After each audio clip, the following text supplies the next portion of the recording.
The horror box. Confessions from the graveyard shift. The night began like any other. The fluorescent lights flickered as I made my rounds through the empty warehouse, the hum of the machines mingling with the faint echo of my own footsteps. Nothing was supposed to happen after midnight.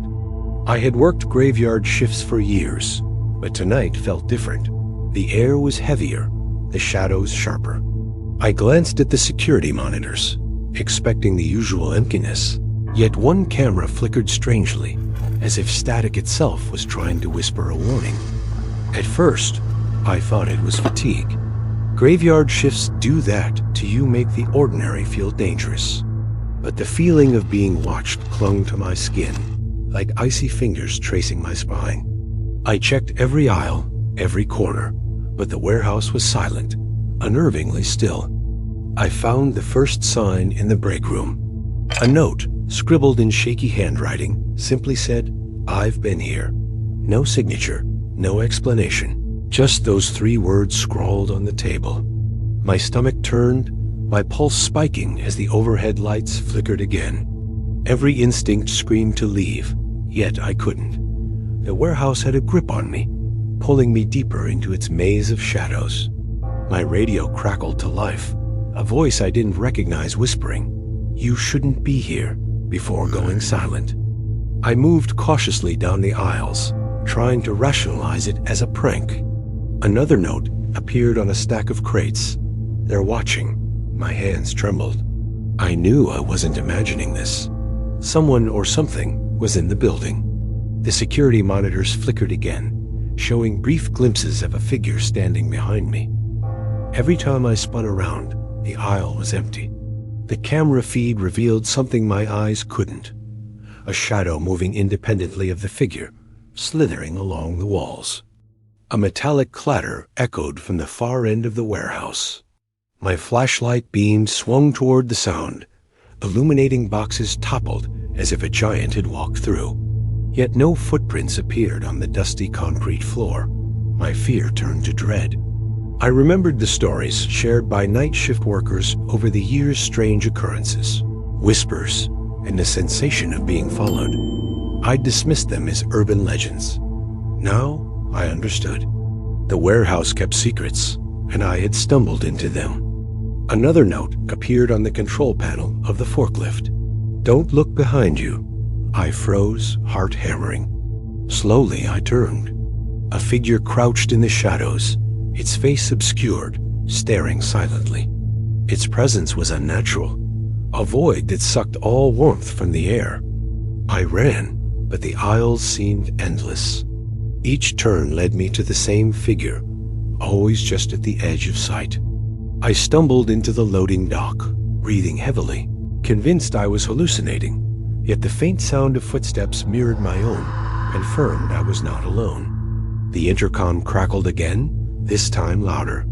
"You can't leave." My stomach sank.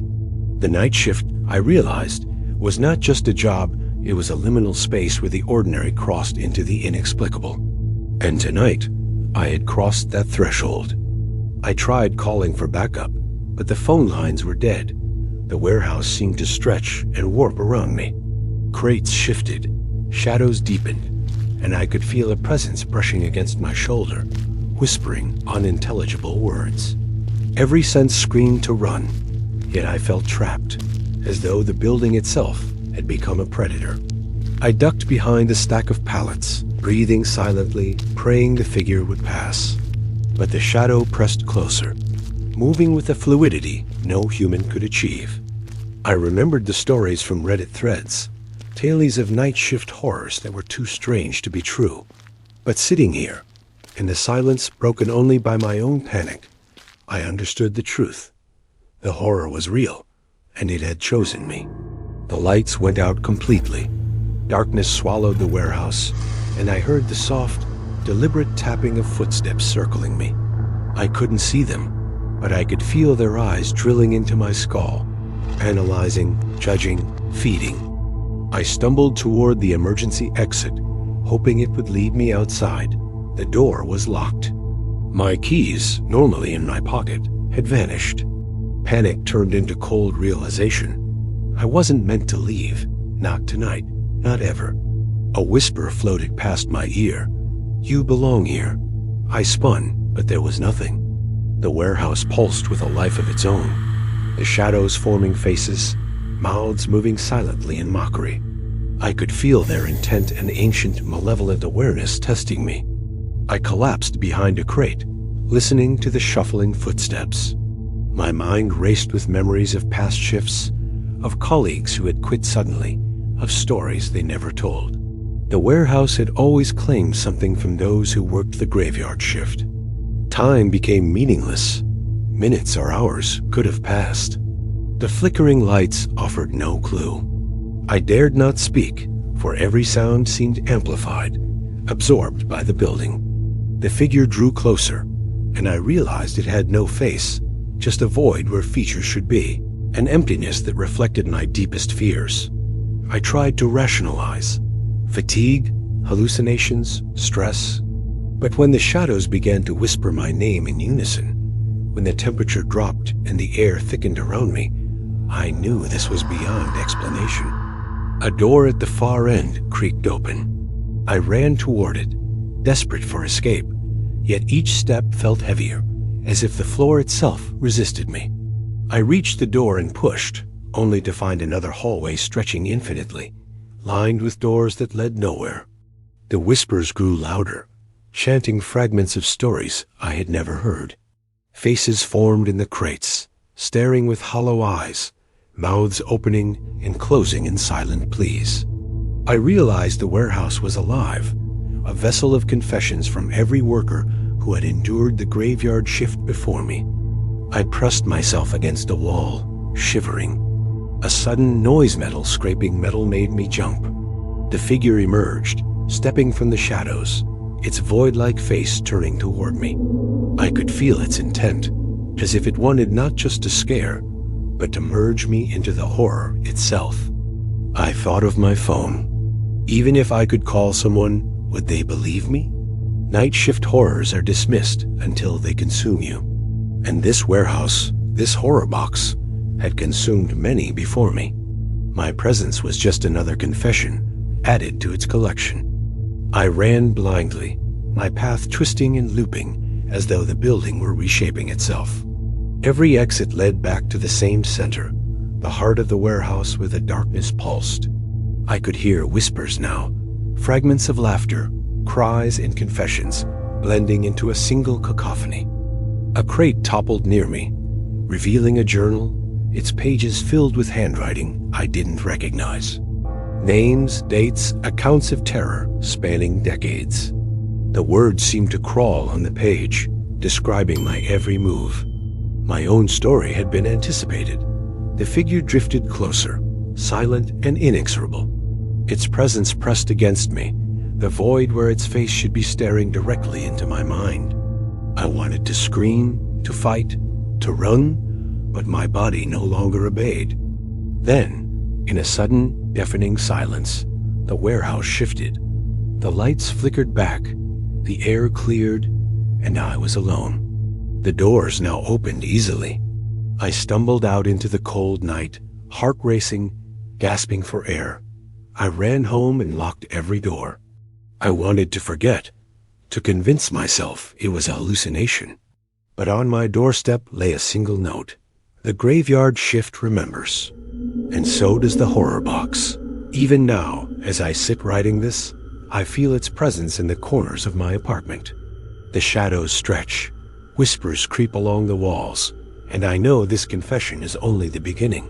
If you want to survive the next night's shift and hear the full horror box, make sure to subscribe to Halfway Dark. The next delivery could be at your door. The Horror Box. Confessions from the Graveyard Shift, Story 2. The warehouse smelled different that night. A metallic tongue mingled with the cold scent of concrete.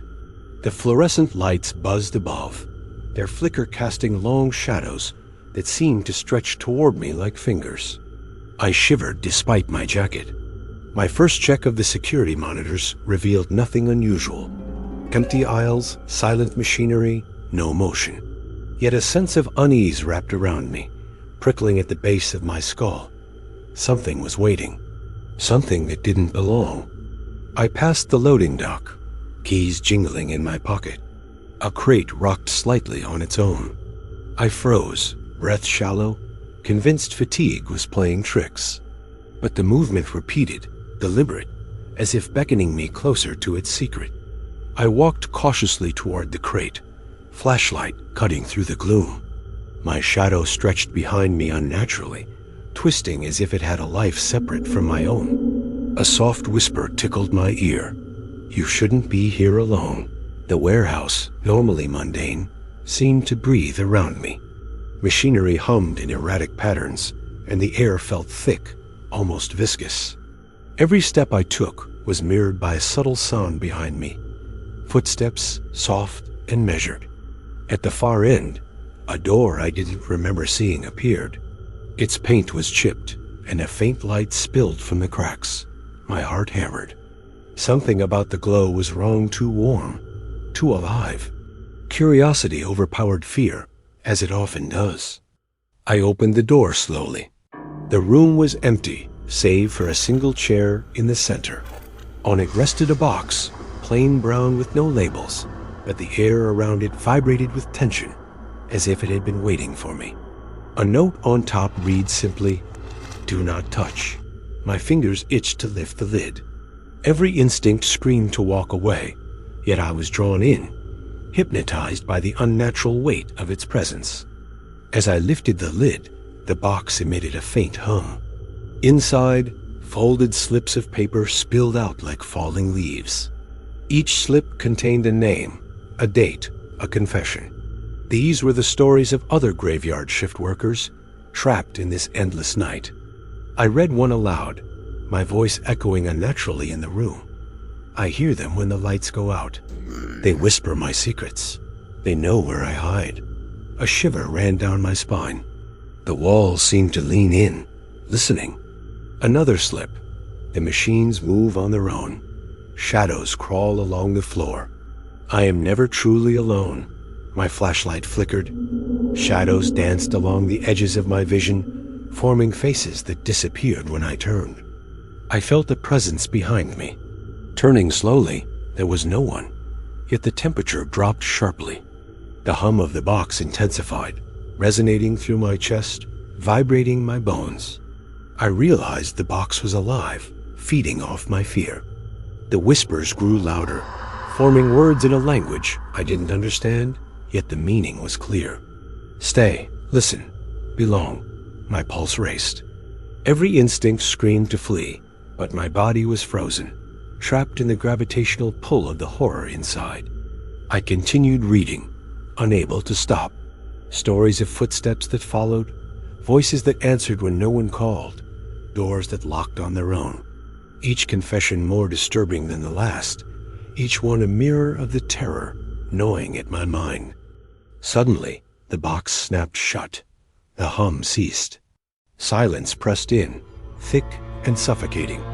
I stumbled backward, my flashlight swinging wildly, catching glimpses of shadows stretching impossibly across walls and floors.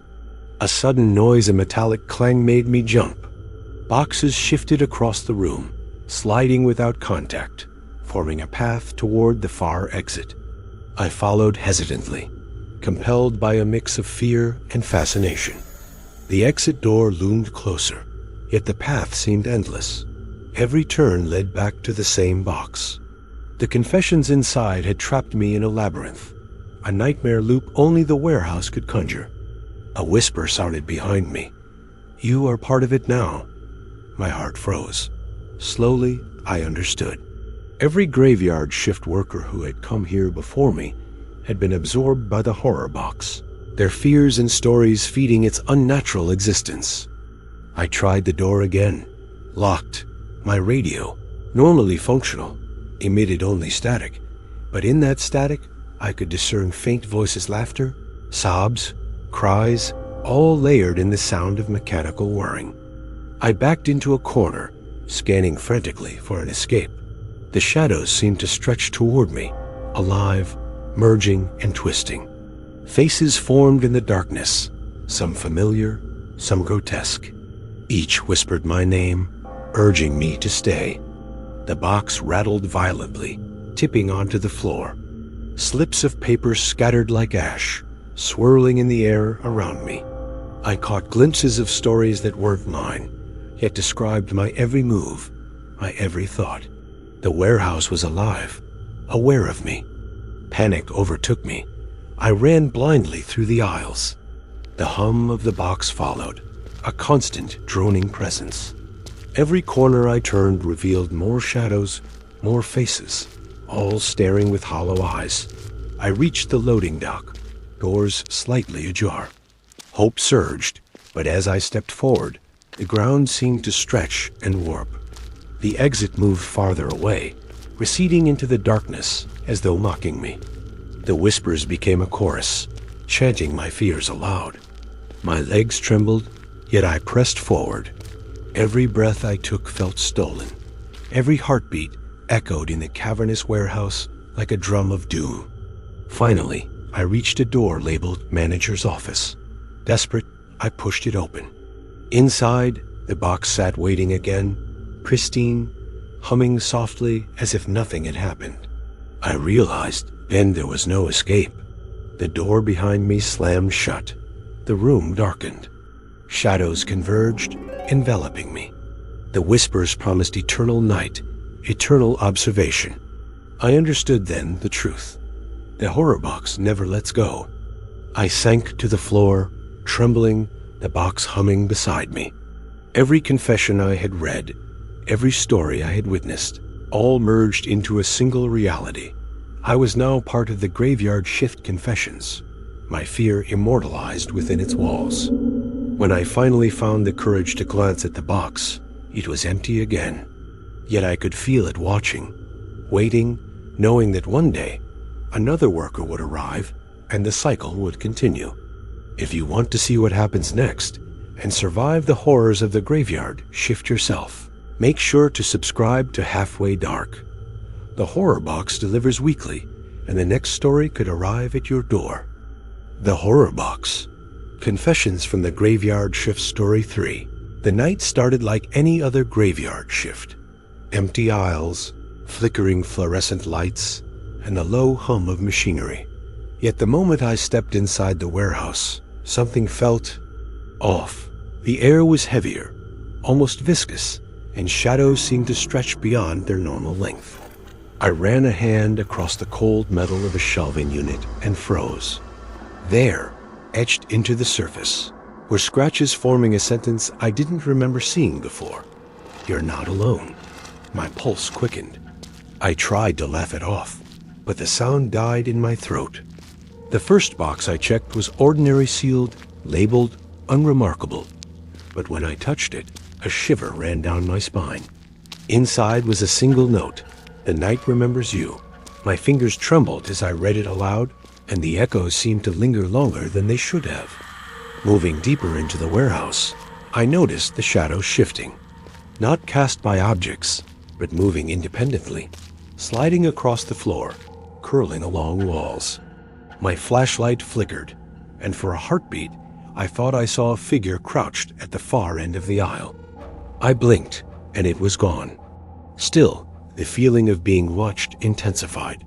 Every rustle, every distant metallic clang seemed deliberate, orchestrated. The warehouse was alive tonight, pulsating with some unseen force. A crate fell over on its own, spilling contents. I stepped back, startled. Amid the debris was another note: "You cannot leave yet." My stomach churned. Was someone playing a cruel joke, or had the warehouse itself grown sentient? I tried to move toward the exit, but the path seemed to stretch endlessly. Corridors looped back on themselves. The doors I had passed before were now replaced with solid walls. The warehouse had become a labyrinth.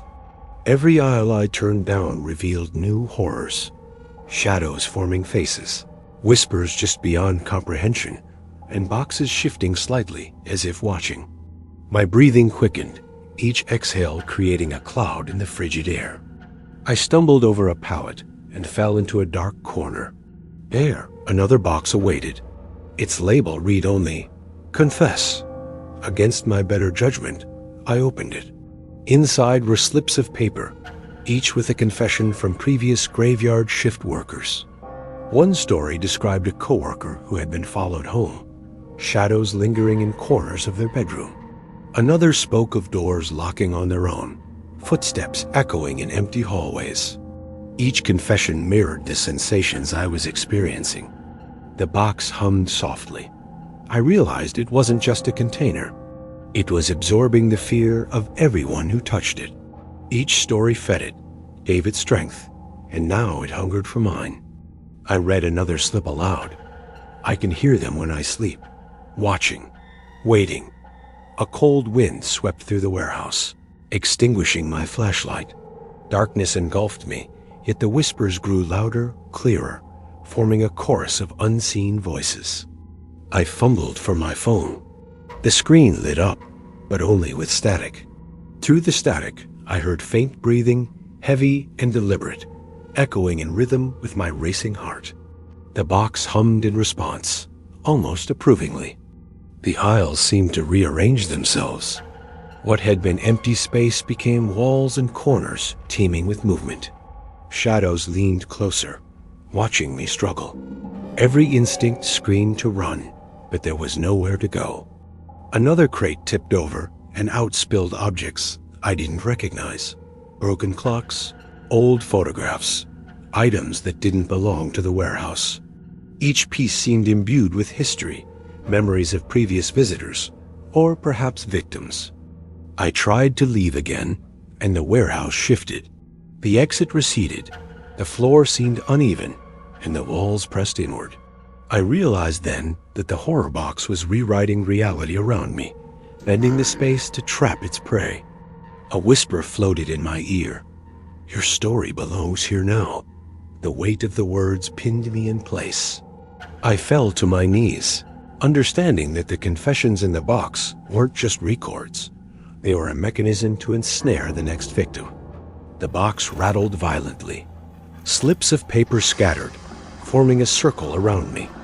I could read names and dates of people I had never met, all claiming similar experiences. Each paper burned slightly to the touch, leaving an impression of fear etched into my skin. I tried to leave once more, crawling toward the faint light of a distant doorway. Shadows reached for me, faces forming in the darkness, some screaming, some smiling, some weeping. I could hear laughter and sobbing simultaneously. Finally, I reached the doorway. Pushing it open, I expected freedom, but found myself in a small room. In the center sat the horror box, pristine and silent. It waited, humming softly, as if aware I had returned. I realized then that the box had no interest in physical escape. It wanted me to confess, to pour my fear into its compartments, to join the cycle of graveyard shift confessions. Resistance was futile. I sank to floor, trembling, and began writing my own story on a slip of paper, sealing it inside the box. Each word drained me, my energy fueling the box's insatiable hunger. Shadows moved closer, watching my every stroke. When I finally finished, I placed the slip inside. The box hummed, vibrating against the floor, acknowledging the newest confession. I understood then the truth. This place never lets anyone leave unchanged. The doors opened, the exit now reachable. I stumbled out, gasping for air, the night cold against my skin. But as I glanced back, the warehouse appeared perfectly normal, empty of the horrors I had experienced. The horror box waited silently inside. The whispers followed me to my car, faint but persistent. My heart still raced, but I knew the cycle was ongoing. Other graveyard shift workers would enter, and the box would demand more confessions. If you want to see the horror box claim its next victim, subscribe to Halfway Dark. New terrifying graveyard shift stories arrive weekly, and the horror box never forgets who's next.